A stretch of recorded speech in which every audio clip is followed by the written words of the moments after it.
Espace TV, le 22h.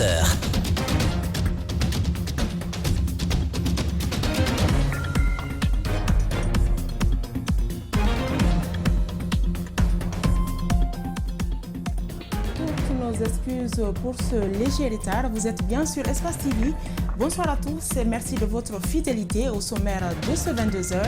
Le président de la République promet l'ouverture des audits dans les structures étatiques. Elle sera effective dès la mise en place du gouvernement de transition. Les économistes s'en réjouissent. Une entreprise burkinabé charge l'État guinéen. Le groupe Ebomaf dit avoir perdu plus de 100 millions d'euros dans les contrats qui le lient avec la Guinée. C'était au cours d'un point de presse animé par son patron à Ouagadougou. Ce lundi, dans le grand angle, on fait un focus sur le secteur du tourisme, un domaine rangé aux oubliettes, pourtant censé valoriser au mieux les potentialités qui existent dans le pays. Mamadou Sadio Balté nous relate dans ce grand format les difficultés dans ce secteur et le combat de promoteurs d'améliorer le branding de la Guinée. Voilà pour le sommaire, dans un instant, les détails.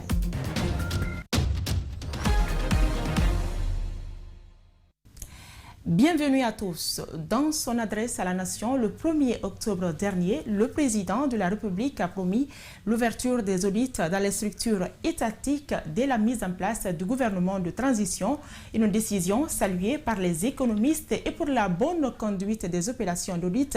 Il suggère aux nouvelles autorités la mise en place d'une équipe responsable et irréprochable. Reportage Ali Badara Kamara et Abdoulaye Kamara. En Guinée, beaucoup attendent les comptes rendus de la gestion de la chose publique de ces 2 dernières décennies. Le président de la transition ne veut pas passer à côté du sujet d'audit qui brûle les lèvres des citoyens. Dans son adresse à la nation, le colonel Mamadi Doumbouya a annoncé l'ouverture d'audit après l'installation du gouvernement de transition. Une décision du commandant en chef des forces armées guinéennes qui fait encore l'unanimité. Pendant la transition de 2008 à 2010, il y a eu des audits. On a eu des résultats. Bon, mais très malheureusement, les résultats de ces audits n'ont jamais été publiés. Et donc, on a vu que ça n'a pas du tout été appliqué. Auditer tous les comptes publics, telle est désormais l'une des missions du futur gouvernement de transition. Des économistes, eux, misent sur les départements ministériels ayant bénéficié plus de budget sous la Troisième République. Il y a eu, je crois, cette histoire de Nabaya Gate que la presse a révélée. Le Premier ministre lui-même, il allait dire devant l'Assemblée nationale, l'ex-Premier ministre, qu'il y avait plus de 600 milliards qui étaient perdus par an. Bon, nous, on avait estimé que c'était sous-estimé. Le président de la République en parlait tout le temps, mais il n'y a jamais eu de sanctions. Il n'y a pas eu. Et ce n'est pas le fait de dire. Mais il faut le prouver. Il faut le prouver. Et une fois c'est prouvé, une fois que cela s'est avéré, il faut mettre ça devant la justice. C'est la justice qui punit. Pour des opérations d'audit transparentes et crédibles, il sollicite l'expertise étrangère pour éviter le clientélisme et le communautarisme dans les dossiers d'audit. Il y a des compétences en Guinée. Je pense qu'il faut les utiliser, mais pour encore donner plus de crédibilité à ce qui va être fait, il faut aussi s'ouvrir à des cabinets internationaux qui ont des compétences, qui ont des références dans ce domaine, pour donner beaucoup plus de crédibilité. Parce que vous savez, un autre pays, chacun a un ami ou un cousin quelque part. Donc c'est un peu compliqué de pouvoir un peu, en fait, laisser les cabinets nationaux s'occuper de la chose entièrement. Tous les yeux sont désormais rivés sur les nouvelles autorités pour le succès des opérations d'audit afin de mettre fin à toute malversation financière en Guinée. Un comité de suivi de la transition vient de voir le jour à Conakry. C'est une initiative des acteurs de la société civile rendue publique ce lundi à travers un point de presse tenu au siège du Conseil national des organisations de la société civile guinéenne. Il a pour objectif de veiller au bon déroulement de la transition, notamment le respect des engagements qui seront pris à cet effet. Justin Lino, Alceni Camara. Ce sont près d'une trentaine de réseaux et plateformes de la société civile guinéenne qui sont les initiateurs du comité indépendant de suivi citoyen de la transition. L'objectif est de veiller au respect de l'ensemble de tous les engagements pris par les acteurs de la transition. Ces engagements concernent les déclarations de bonne intention qui étaient contenues dans le discours de prise de pouvoir du 5 septembre 2021 du CNRD, les différentes ordonnances et communiqués publiés par le CNRD, les engagements divers pris par l'ensemble des entités lors des consultations nationales, les obligations inscrites dans la charte de la transition du 21 septembre 2021, le discours de prestation de serment du 1er octobre et l'adresse à la nation du 2 octobre 2021 du président de la transition, ainsi que les règles générales de bonne conduite. Ces acteurs de la société civile auront un regard citoyen en cas de défaillance dans la conduite de la transition. Ils n'hésiteront pas de faire des interpellations à travers des rapports. Le CCST se charge particulièrement du suivi de l'ensemble des engagements présents et futurs, formels et non formels, pris par les acteurs de la transition et se propose de faire des interpellations en cas de déviance à travers des rapports. Le comité ne se limitera pas à dénoncer, il pourra jouer le rôle d'accompagnateur en faisant des propositions pour une transition apaisée. Ce comité est un regard citoyen qui se projette sur tous les aspects de la gouvernance transitoire. C'est également un instrument de la société civile pour accompagner une transition paisible et réussie qui répond aux exigences de la bonne gouvernance et de l'état de droit. Les acteurs de la transition sont donc appelés au respect de tous les engagements qui seront pris pour éviter les erreurs du passé, invite la société civile.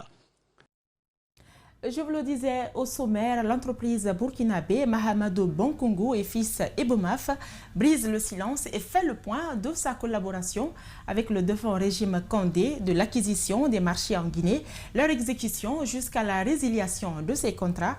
Le cofondateur d'Ebomaf fait le grand déballage. Ce week-end à Ouagadougou, il a animé un point de presse qui a réuni les hommes de médias de plusieurs pays. Le compte rendu avec Malik Senghana Kamara et Tcherno Sadouba.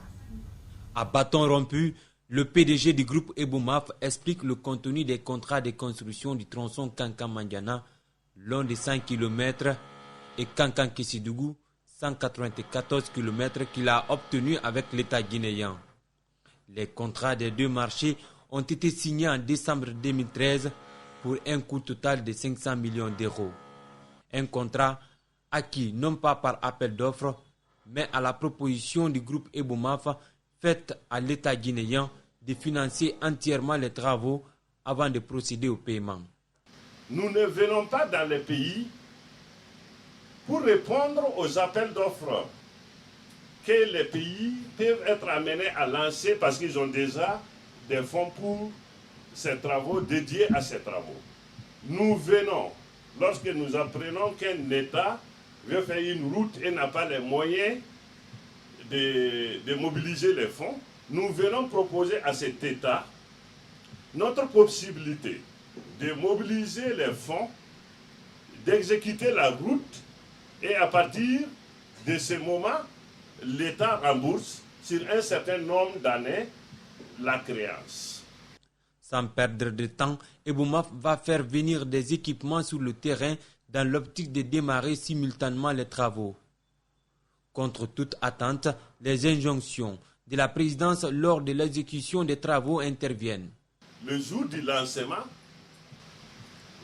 on devait lancer Kankan-Kissidougou, on devait lancer Kankan-Madiana. C'est sur le terrain que j'ai été informé que la présidence ne souhaite pas lancer Kankan-Madiana. J'ai dit, mais nous sommes équipés pour Kankan-Madiana et puis Kankan-Kissidougou. On me dit, c'est comme ça. La présidence ne souhaite pas lancer Kankan-Madiana. On va lancer Kankan-Kissidougou. Donc, le ministre Diané, quand j'ai répondu à sa convocation, m'a proposé, sur Kankan-Kissidougou, de scinder le marché en deux. La tranche ferme, 65 millions d'euros, et la tranche optionnelle. Il a reçu de ma part un non-recevoir. Autre surprise du PDG de Boumaf, l'octroi d'une partie des travaux du tronçon Kankan-Mandiana à Guiter, qui pour lui n'a aucune expérience dans le BTP. Après, j'apprends que c'est un membre du groupement non habilité, sans aucun pouvoir juridique, qui est en train d'exécuter les travaux. C'est que, me laissant avec le marché original de Kankan Madiana, la Guinée a signé un autre contrat avec l'entreprise Guiter. Victimes de manipulations politiques, d'abus de confiance, ce sont entre autres des hypothèses avancées par le fondateur d'Ebomaf pour expliquer le non-respect de l'engagement de l'État guinéen. Mohamedou Bonkungu réclame d'ailleurs 500 millions d'euros à la Guinée dans cette affaire de construction d'infrastructures routières. Kémy Séba est en Guinée. Son séjour dans le pays n'était pas possible sous l'ancien régime. Le panafricaniste a été accueilli ce lundi à l'aéroport international de Conakry-Bessia par des jeunes activistes. Il a d'ailleurs mis l'occasion à profit pour dénoncer l'ingérence de la CEDEAO dans la situation actuelle du pays. Les précisions, c'est dans ce reportage signé Aminata Masside Bangoura et Yacouba Traoré.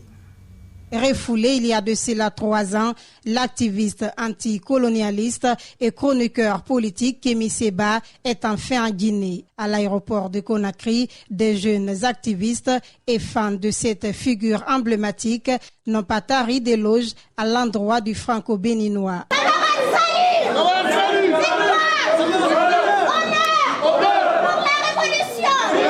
Pour le leader de l'ONG Urgence panafricaniste, sa présence en Guinée s'inscrit dans le cadre de sa mission de lutte contre le colonialisme. J'ai toujours dit que rien n'est éternel sauf Dieu. Et ceux qui pensent qu'ils peuvent interdire à leurs frères et sœurs de fouler le sol dès lors qu'ils défendent le droit de la dignité africaine se trompent. La preuve en est qu'il y a 3 ans, j'ai été arrêté par les militaires et expulsé. Et 3 ans après, la personne qui m'a fait arrêter n'est plus là. Et moi, je peux fouler le sol de Guinée. Plus loin, Kémy Séba fait une mise en garde contre la CEDEAO. Je suis venu aussi rappeler aux institutions sous-régionales, notamment la CEDEAO, qu'il faut respecter le choix du peuple. Parce que, bizarrement, la CEDEAO est très silencieuse quand il y a les 3e mandats, quand il y a les 4e mandats, quand il y a les mandats illimités, quand il y a les persécutions vis-à-vis de la population. Très silencieuse la CEDEAO est. Il est temps de rappeler aux colons noirs et blancs que la population africaine et la population guinéenne notamment veulent l'autodétermination et veulent jouir de ses propres ressources. Je suis venu pour ces raisons. C'est notre mission de vie panafricaine. C'est la raison pour laquelle nous sommes ici et nous irons au bout, quel qu'en soit le prix. Cette présence du panafricaniste Kémy Séba à Conakry a été rendue possible par le chanteur et leader politique Eli Kamano. Je l'ai invité pour qu'il vienne communier avec le peuple de Guinée, ce peuple qu'il a dans ses pensées, ce peuple qu'il a dans ses luttes et ce peuple qu'il a inspiré depuis 1958. Il faut également préciser que le reggaeman Eli Kamano a été hué à l'aéroport par des jeunes qui lui demandaient d'ailleurs de s'excuser auprès du peuple de Guinée. Mais le concerné qualifie cet acte de non-événement. Si quelqu'un pense que je lui ai fait individuellement du mal, il n'a qu'à me dire personnellement, ah Eli, tu m'as fait du mal.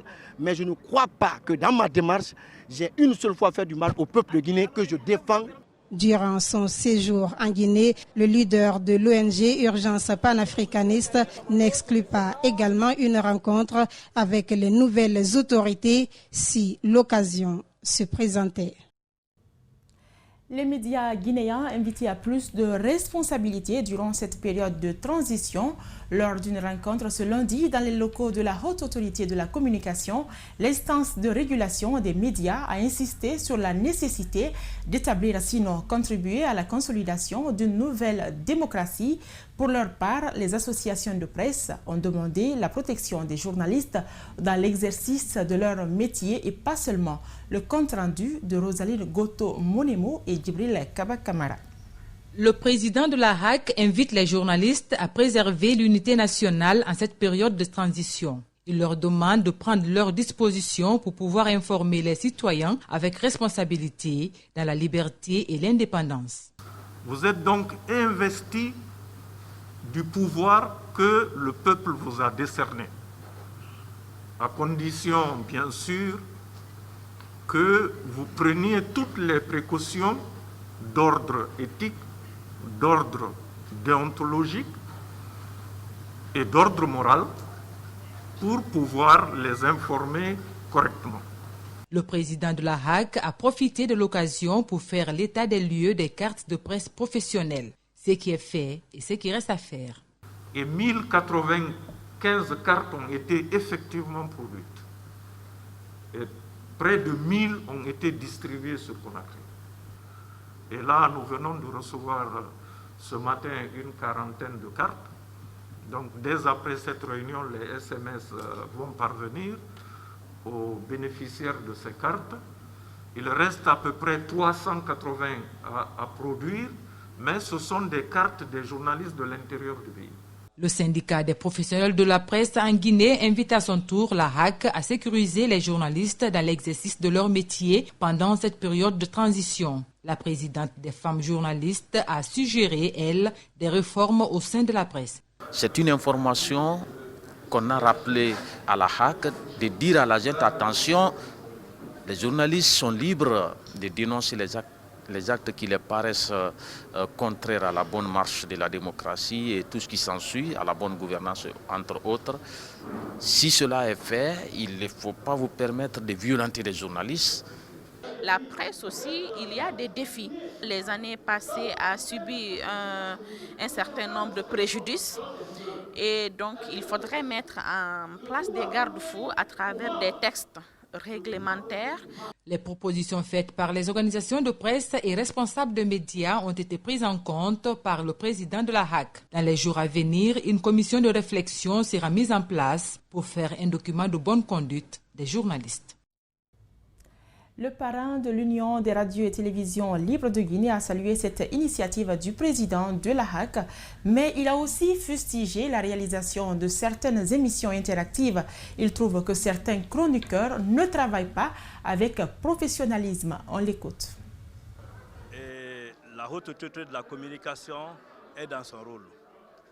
Nous sommes d'autant plus fiers de prendre part à cette concertation, à cette rencontre, du moment que je ne dis pas que ça balise le fonctionnement normal de notre métier, de notre profession, qui n'est rien d'autre que la presse, mais ça permet de faire un rappel au niveau de certains de nos journalistes. Parce que nous vivons aussi une période d'exception. La transition, on n'est pas en période normale. Nous, journalistes, nous devons le savoir. Ceux qui ont fait des écoles de journalisme ont voulu simplement que des informations liées aux militaires sont classées secret défense. Si vous n'avez pas l'autorisation de prendre votre caméra, de prendre votre dictaphone, de prendre vos micros, vous n'êtes pas la bienvenue au niveau d'une garnison militaire ou dans un champ de bataille. Je tenais à prendre part à cette rencontre parce que je constate beaucoup de dérapages au niveau de nos journalistes qui animent des émissions interactives, qui animent des émissions de débat. Tant que nos journalistes aujourd'hui n'arrivent pas à coincer un interviewé, ne se sent pas qu'il est en train de faire du bon journalisme. Je me pose une question. Pourquoi vous invitez alors la personne? Parce que simplement, il détient quelque chose. C'est pourquoi vous l'appelez, pour qu'il vous donne l'information du public. Donc, nous sommes devenus très paresseux. Nous tombons sur des gens à bras raccourcis. Je pense bien que ce genre de concertation nous amène aujourd'hui à faire un arrêt, une remise à niveau et un rappel pour que nous puissions, de manière professionnelle, éviter des... Un bébé est décédé dimanche à l'Institut de nutrition et de santé de l'enfant de Donka. Hassanatou Ba est tombé malade samedi soir pour rendre l'âme le lendemain. Les parents, déconcertés, estiment que cela est arrivé par manque d'appui des médecins soignants. Fatoumata Bintabari et Aliouba pour plus de précisions. À 4 mois, Hassanatou Ba scène en arrivant à l'Institut de nutrition et de santé de l'enfant de Donka est morte dans la matinée de ce dimanche. Elle accompagnait sa sœur jumelle hospitalisée pour une malnutrition aiguë sévère. C'est ce samedi que le bébé a présenté des symptômes de la maladie dont souffre sa sœur jumelle pour mourir le lendemain. D'après sa mère, aucun médecin n'était présent quand elle rendait l'âme. C'est avant-hier qu'elle a commencé à faire la diarrhée. Pourtant, elle est allée accompagner sa sœur jumelle qui était hospitalisée. J'ai informé le médecin. Il a dit que c'est très bien. Je lui ai dit que le bébé a la fièvre et ce qui lui arrivait n'était pas normal parce qu'elle était déshydratée, mais il a minimisé. Un autre médecin est arrivé hier. Je lui ai fait le compte rendu. Celui-ci a changé ses produits, mais ça persistait encore. Finalement, il a prescrit un sirop que j'ai acheté aux urgences. Le bébé rejetait tout ce qu'on lui proposait. À mon retour, je l'ai rencontré. Il m'a dit qu'il rentrait. Une plainte partagée par ces dames qui étaient témoins de la scène. Durant 4 jours, nous n'avons pas été suivis par les médecins. Ils sont très négligents. Pour se défendre, le médecin incriminé dit avoir trouvé l'enfant dans un état critique et surtout avoir recommandé la dame à un de ses collègues avant son départ. Comme moi je descendais de garde, j'ai consigné dans le dossier de surveiller non seulement la fréquence des selles, la fréquence cardiaque et autres. J'ai pris la saturation était dans les normes. J'ai même appelé le jeune nutritionniste qui était tout près. Je l'ai confié à la dame. J'ai dit s'il y a autre problème, il faut s'intéresser à ce monsieur. À l'image de Hassanatou, on enregistre plusieurs mortalités infantiles dans ce service tertiaire. Les parents pointent du doigt les agents soignants. Pour sa défense, le directeur de l'INSEE souligne que l'Institut reçoit des cas en phase terminale et ce cas précis est très complexe en raison de l'âge de la victime. Le bras de mer situé entre Kobaya et Fossidé dans la commune de Ratoma en voie de disparition, le littoral est en train d'être aménagé par des particuliers pour construire des maisons d'habitation. Les environnementalistes crient à une destruction aux conséquences dangereuses. Le reportage de Bernard Koundouno et Ibrahim Sourissouma. Autrefois zone agricole et marais salants, le bras de mer situé entre le quartier Kobaya et Fossidé dans la commune de Ratoma est menacé de disparition. Sur les lieux, des particuliers coordonnent les opérations de remblayage afin de construire des maisons d'habitation. Déjà, plusieurs immeubles y sont construits. Selon un des citoyens rencontrés sur place, le domaine aurait été légalement acheté dans les mains des autorités de l'habitat et les responsables du quartier. Selon certains citoyens, c'est le chef du quartier et son cabinet qui sont à l'origine de ce crime environnemental. Une information niée par le chef du quartier. Pour lui, ce sont plutôt les coutumiers eux-mêmes qui ont procédé au lotissement et à la vente de ces lieux suite à leur mécontentement après le dédommagement de leurs collègues dans le cadre de la réalisation du projet d'aménagement des 24 000 logements, une initiative du gouvernement Condé. Et aussi, on dit, bon, non, aussi, on va demander à ce que l'État vienne lotir chez nous. Et aussi, ils ont fait une demande. Ils ont fait ce lotissement. Donc, c'est pourquoi, si vous voyez maintenant des gens, des remblais sur les différents terrains, c'est comme ça que ça s'est passé.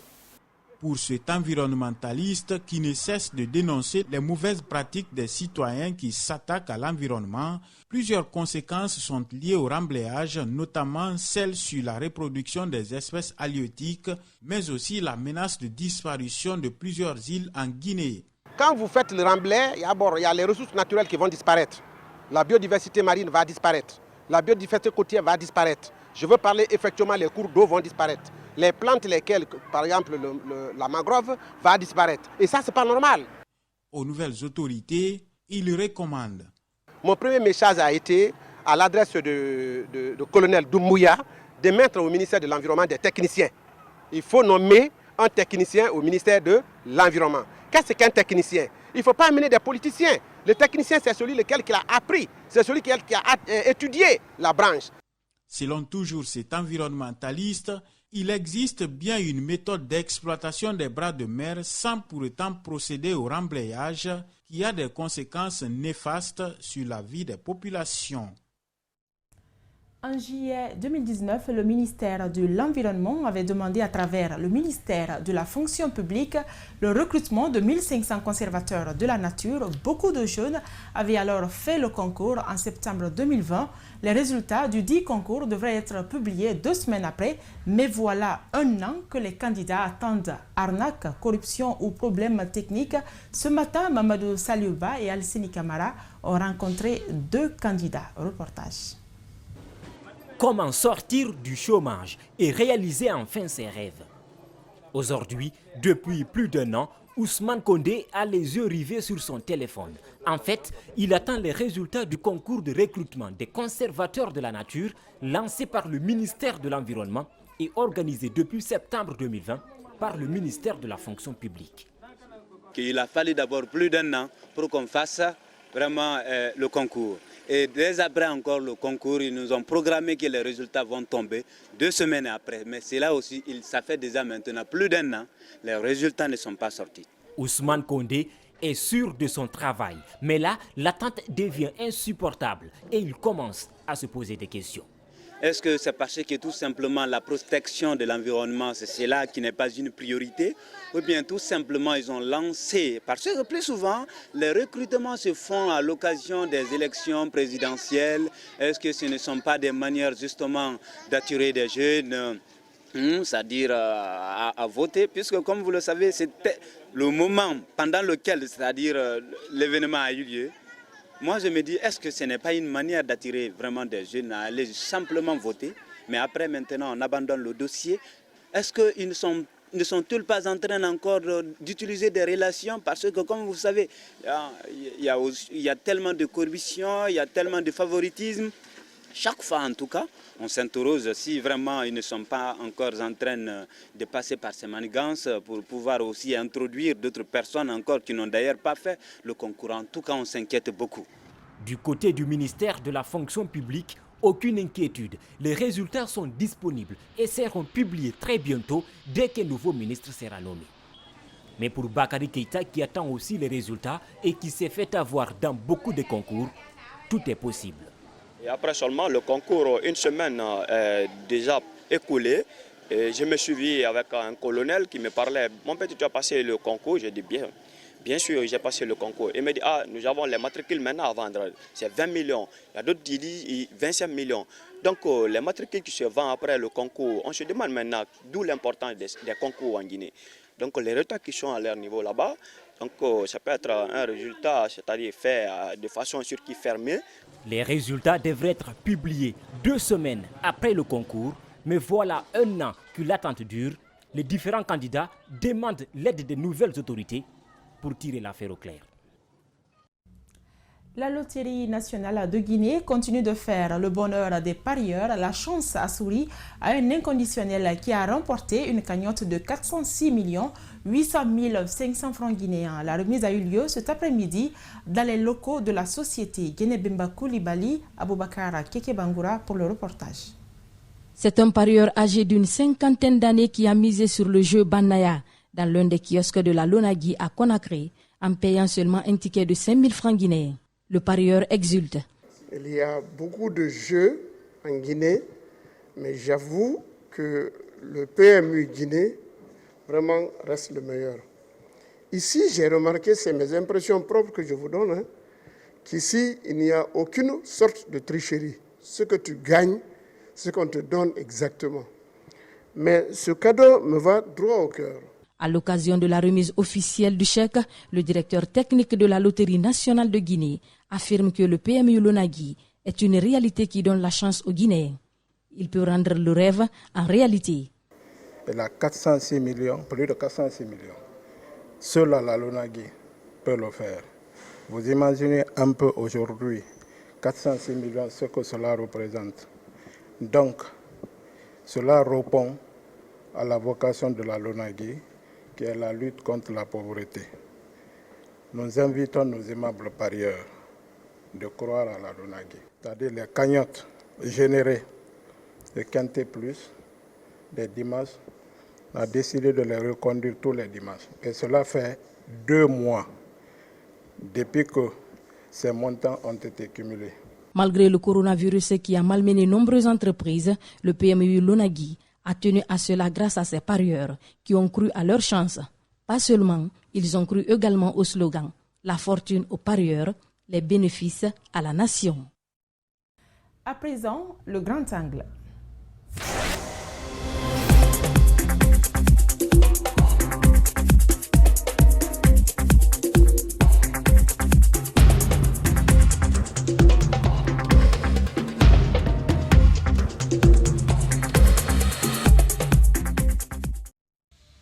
Le secteur du tourisme ou le parent pauvre de tous les gouvernements qui se succèdent en Guinée. Pourtant, c'est un domaine qui aurait dû être valorisé pour exploiter au mieux les potentialités qui existent. Il y a tout de même des promoteurs privés qui se battent du mieux qu'ils peuvent pour vendre une bonne image de la Guinée. Mamadou Sadio Baldi a rencontré quelques-uns pour échanger sur les problèmes et les défis qui s'imposent. Dans certains pays comme l'Égypte, le tourisme occupe une place de choix dans l'économie du pays. En Guinée, c'est tout simplement le parent pauvre. Relégués au second plan, des agences tentent ce qu'elles peuvent. Des élèves viennent pour la première fois découvrir ce qu'ils ont appris dans les livres.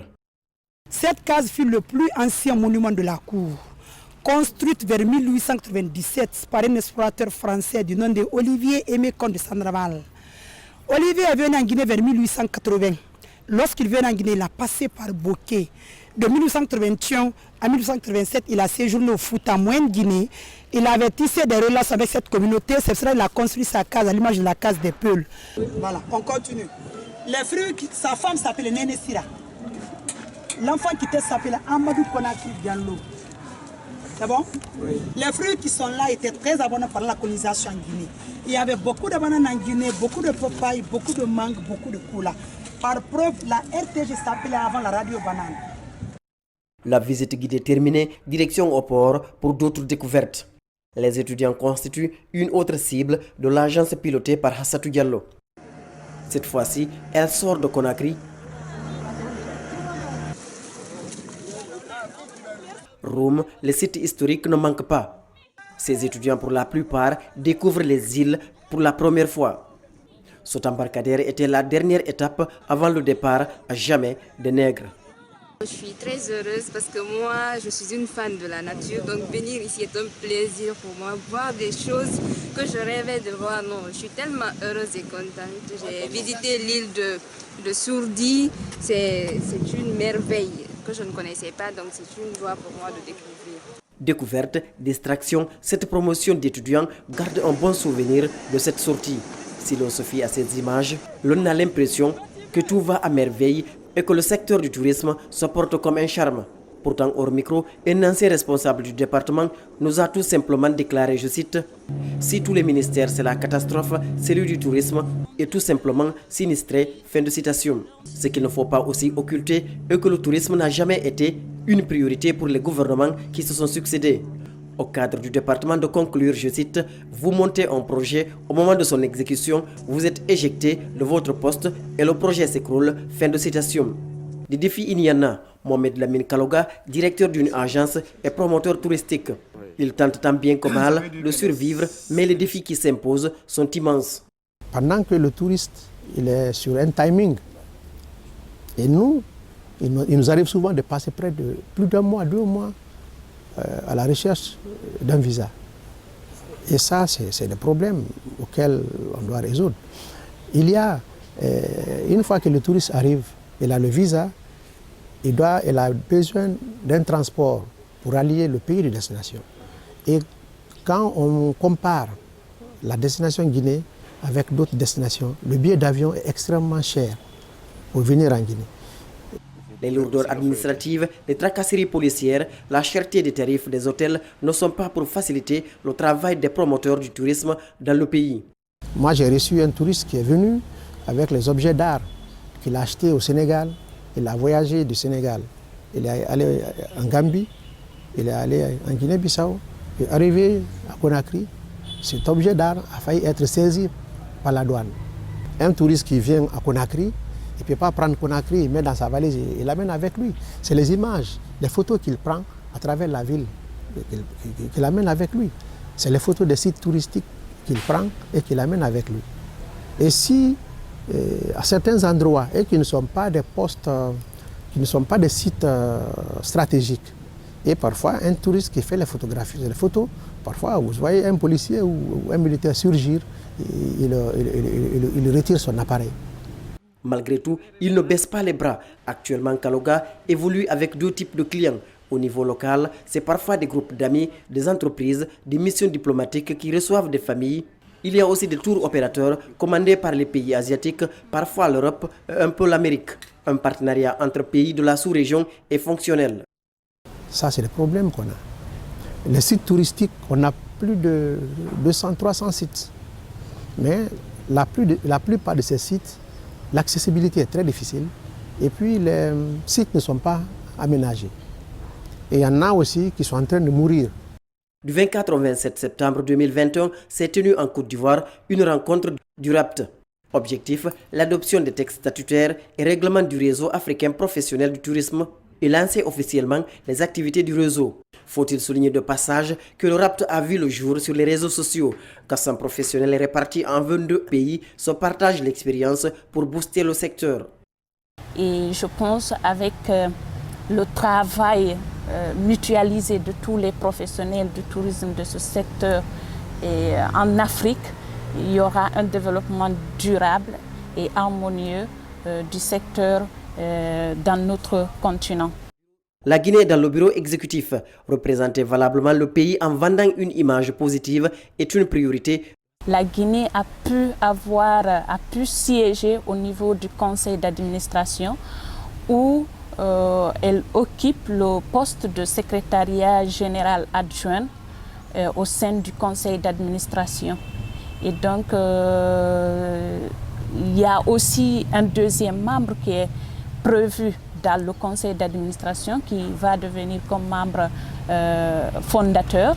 La Guinée a tout à gagner en suivant la locomotive régionale pour hisser haut les potentialités touristiques du continent au risque de rester à la traîne. La Côte d'Ivoire a placé ce secteur en 3e position pour développer leur pays. Donc je pense que les États africains doivent vraiment maintenant appuyer et accompagner ce réseau. L'industrie touristique n'est pas pour demain en Guinée, mais si les professionnels se donnaient les mains, même en dehors du gouvernement, ce secteur serait à un niveau plus important, mais ce n'est pas tard, diraient certains. Et c'est par ce grand format réalisé par Mamadou Sadio Baldé qu'on se quitte au compte de ce journal qui a été réalisé pour vous par Alceni Bari. Merci de votre aimable attention. Bonsoir.